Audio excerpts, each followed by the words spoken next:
होता है जिसके आचरण में वो कुछ जो बोलता है वो परिलक्षित होता है या दिखता है।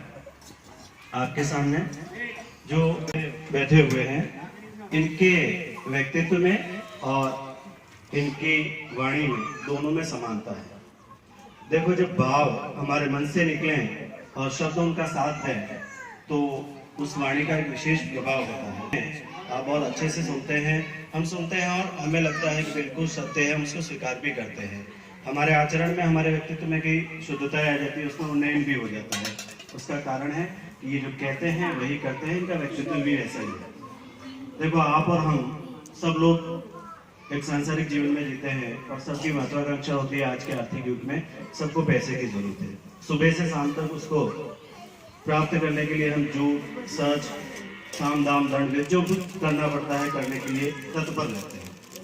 आप थोड़ी सी कल्पना करो, एक व्यक्ति जिनके पास में एक अच्छी खासी व्याख्याता की नौकरी हो, मैडम भी उनकी नौकरी में हो, आर्थिक दृष्टि से तो कोई कमी नहीं थी, अगर सुख और शांति पैसों से ही मिलता तो आपके पास तो बहुत अच्छा था। इस परिवार से, इस पुण्य कर्म से जुड़ने की आवश्यकता भी नहीं थी। परंतु कहते हैं जब निमित्त ऐसा हो, कुछ पुण्य कर्मों में आपका संलग्न होना लिखा हो तो व्यक्ति का रास्ता बदल जाता है। राज की सेवा में होते हुए दोनों ने त्याग पत्र दे दिया कि ये सेवा बहुत हो गई और पैसे भी बहुत होंगे, हमारे जो पारिवारिक जिम्मेदारी है वो हमारी पूरी होगी, अब मुझे जो कुछ करना है समाज के लिए करना है। आपने अपना घर परिवार एक तरह से छोड़ दिया, नौकरी छोड़ दी और गायत्री परिवार से जुड़कर संपूर्ण गाँव में एक तरह से धर्म प्रचार, सांस्कृतिक उन्नयन का कार्य प्रारंभ किया। देखो, हम सोचें कि एक गांव में 7 दिन रुकना, अगले गांव में और 7 दिन रुकना, कहाँ कैसी व्यवस्था होगी, 3 साल तक रुकना है। देखो, ये सब निमित्त होता है।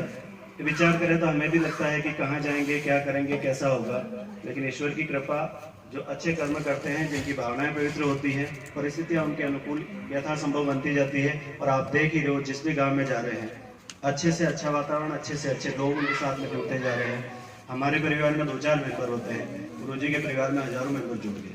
हम अपने 2-4 लोगों के लिए, अपने परिवार के 15 लोगों के लिए काम करते हैं, हजारों और लाखों लोगों का परिवार लेकर बैठते हैं। एक पुण्य कर्म अर्जित कर रहे हैं और एक अच्छा वातावरण बना रहे हैं। देखो, 2-3 बातें इस परिवार के साथ में जो जुड़ी हुई है। एक जोला पुस्तकालय। देखो, किताबें ज्ञान का भंडार है, अपने व्यक्तित्व को बदल सकती है। आजकल एक सबसे बड़ी समस्या हुई है कि हमारे बच्चों के हाथ में मोबाइल आ गया। मोबाइल में जो एप्लीकेशन, जो वीडियो और जो लोग उसमें अपलोड करने वाले हैं, उनकी एक मंशा रहती है कि मेरा जो वीडियो है उसको अधिक से अधिक लोग देखें, उसको आकर्षक बनाना उनका एकमात्र उद्देश्य होता है। यूट्यूब उनको पैसे देता है उसके एवज में। आपका वीडियो पे 5000 लोगों ने देखा, $1 आपको मिल जाएगा, 10,000 ने देखा, $2 मिल जाएंगे। जो कंटेंट उसमें अपलोड हो रहे हैं वो उसके लिए कतई जवाबदेह नहीं है। आप जो देख रहे हो वो सही है, इसकी कोई गारंटी नहीं। उसका उद्देश्य मात्र क्या है कि उस कंटेंट को आप देखें और जितने लोग देखेंगे उसके बीच में 2-3 सेकंड का ऐड आएगा, उस ऐड से पैसे मिलेंगे, यूट्यूब उसको पैसे देगा। ये आर्थिक खेल है। हमारे बच्चे जाने अनजाने में कई प्रकार के गेम्स में, कई प्रकार से के वीडियो और जो शॉर्ट्स हैं उनको देखते रहते हैं, अपना समय बर्बाद करते हैं। इसकी हानियां क्या है मैं बताऊं। देखो, एक अच्छी पुस्तक हम पढ़ेंगे, किताबों को पढ़ने में हमें या जो भी उसका स्वाध्याय करता है उसके व्यक्तित्व में सुधार होता ही है। पढ़ने में किसी प्रकार की नेगेटिव ऊर्जा का सृजन नहीं होता है। आप मोबाइल फोन को आधा घंटा लगातार देखेंगे, कई प्रकार की रेडिएशन है, कई प्रकार की फ्रिक्वेंसी है जो वहां से आ रही है आप तक, मोबाइल के आसपास के 1 मीटर के दायरे में फैली हुई है, आपके ब्रेन को प्रभावित करेगी। जो लोग, देखो, जो लोग 2-3 घंटे मोबाइल यूज करते हैं उनकी स्थिति देखना, उनके सर दर्द और माइग्रेन की प्रॉब्लम हो जाती है एक समय के बाद में। तो एक बहुत अच्छा साधन है, लेकिन इसके बहुत ज्यादा दूरगामी बुरे परिणाम भी मिलने वाले हैं। हमारे वातावरण में हम देखते हैं, एक समय में आप जो बुजुर्ग बैठे हैं, आज से 10 या 15 साल पहले जितनी चिड़िया और जितनी पक्षियों की प्रजातियां थी, क्या आज है हमारे पास में? क्या कारण है? कभी इस विषय में बहुत सारे शोध भी आए। कुछ तो मेडिकल प्रयोग जो पशुओं पर हुए उनके परिणामों डाइक्लोफेनिक सोडियम एक लगाया जाता है पशुओं को ट्रीटमेंट में, पशु मरने के बाद में उसके शरीर में पॉइजन बन जाता है, उसको खाने वाली गिद्ध की प्रजाति पूरी नष्ट होती है। दूसरा सबसे बड़ा जो नुकसान 4G और 5G का डेटा उसकी जो रह जाती है उससे पक्षियों पे पड़ रहा है। हम आधुनिकता की होड़ में प्रकृति को बहुत ज्यादा नुकसान पहुंचाते जा रहे हैं। तो कोशिश ये करनी है कि हमारे बच्चे हैं मोबाइल कोई बात नहीं, आधुनिक टेक्नोलॉजी है, संचार का बहुत अच्छा साधन है, उसका सदुपयोग करें और देखें। लेकिन उसकी आदत अगर बच्चों को लग गई तो हमारा बहुत बड़ा हमारा नुकसान हो जाएगा। 2-3 एग्जाम्पल मैं आपको बताना चाहूंगा। आप लोग अखबार पढ़ते हैं, जो लोग प्रतियोगी परीक्षाओं में लगे हुए बच्चे हैं और बड़ी जो प्रतियोगी परीक्षा है उनकी जो तैयारी करते हैं, आप न्यूज़ें देखते हैं, कोटा में 3 बच्चियां मर गई, जयपुर में 2 बच्चियां मर गई, आत्महत्या कर ली। लोग अपने जीवन को नष्ट कर देते हैं, इतना क्विक डिसीजन ले लेते हैं। इतना कमजोर आत्मबल उनमें हुआ कैसे? 2 कारण है इसके महत्वपूर्ण। एक तो क्या है, विपरीत परिस्थिति में जीने की उनकी आदत नहीं है, असफलता को सहन करने की आदत नहीं है। देखो, व्यक्ति कोई भी काम करे हर समय उसको सफलता मिले जरूरी है क्या? मैं जो काम सोचूं वो पूरा हो जाए जरूरी है? नहीं भी हो। कई बार असफलता को सहन करने की क्षमता होनी चाहिए। बच्चों को भी घर में कई बार विपरीत परिस्थितियां भी मिलनी चाहिए। दूसरा, ये जो मोबाइल फोन लगातार यूज करते हैं, इसकी वजह से उनका मनोबल और आत्मबल बहुत कमजोर हो जाता है। फिर जरा सा संकट आया तो वो हार मान लेते हैं, अपने अमूल्य जीवन को नष्ट कर देते हैं। तो अनावश्यक अपने बच्चों पर ऐसा दबाव भी नहीं बनाए। शिक्षा बहुत जरूरी है, लेकिन दबाव के साथ शिक्षा नहीं। बच्चे को मनोवैज्ञानिक तरीके से तैयार करें को पढ़ने के लिए, उसके मन में एक शौक रहना है, वो अध्ययन खुद स्वतः करे। इस प्रकार की प्रवृत्ति हम उसमें विकसित करें।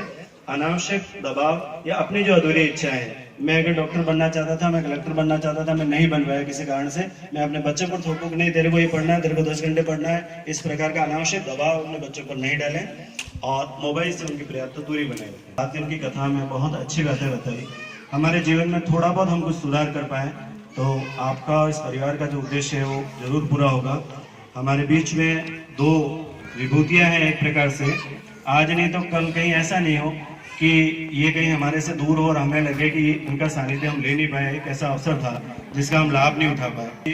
दोनों का जो व्यक्तित्व है वो अनुकरणीय है और एक प्रकार से तपस्वी व्यक्तित्व ही है, परंतु एक थोड़ा सा अंतर ये है कि हमारे मन में जो साधु संतों के बारे में एक पूर्वाग्रह और एक धारणा बनी हुई है कि संत कौन, जो पर्वत पठारों में जाकर तपस्या करे, कहीं एकांत में जाकर रहे, वही। लेकिन वास्तविक देखो, इस दुनिया में सबसे समझदार प्राणी है मनुष्य। कौन है?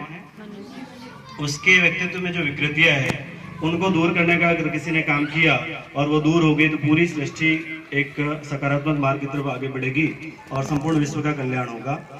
मैं कोई विशेष जानकारी और विशेष ज्ञान नहीं रखता, आपने मुझे बोलने का मौका दिया और इतने ध्यान से सुना। बहुत बहुत धन्यवाद। जय हिंद। माता की पासा में शांति रखिए। मेरी ओर से नमन, हमारी गांव की ओर से कृतज्ञताएं इनकी, क्योंकि ये आकर 7 दिन से हमारे गांव में प्रवचन का जो कार्यक्रम रख रहे हैं और लोगों ने सुना, उसके अनुसार अपने कर्मों को भी करते रहेंगे। एवं हमारे गांव में जो आस पड़ोस गाँव से आए हुए हैं, जो गायत्री संस्थान के कार्य में लगे हुए हैं, उन व्यक्तित्व को भी नमन करते हुए मेरी वाणी विराम देता हूँ।